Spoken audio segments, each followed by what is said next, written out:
তো চলো দুপুরে খাওয়া দাওয়া করতে বসে পড়েছি। আজকে সেরকম কিছুই রান্না করিনি। আজকে এই যে ধনেপাতা আর টমেটো দিয়ে একটু মুসুরির ডাল বানিয়েছি, আর হচ্ছে এই যে পেঁয়াজকলি, সিম আর হচ্ছে আলু দিয়ে একটা ভাজা করেছি। আর এখানে এই যে ছেলেদের জন্য বড়া ভাজা, পেঁয়াজ দিয়ে আর কাঁচা লঙ্কা দিয়ে বেসন দিয়ে।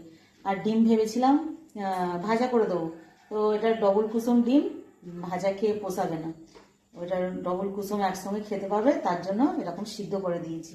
আর আমার এইদিকে এই যে এতটা একটুখানি উচ্ছে আলু লঙ্কা দিয়ে ভেজে নিয়েছি। আর বড়া খেতে পারবো না ওদের, বড় বড়, আমার একটা ছোট্ট লাস্টে ভেজে নিয়েছি। ব্যাস, এই আর ডাল দিয়ে আমি খাবো, আর ওরা এই দিয়ে। আজকে তরকারি ফরকারি সেরকম কিছুই করিনি, আজকে এই দিয়েই খাওয়া দাওয়া হবে। তো চলো খাওয়া দাওয়াটা করে আর ও বস দিয়ে দিয়েছি, ও চলে আয়।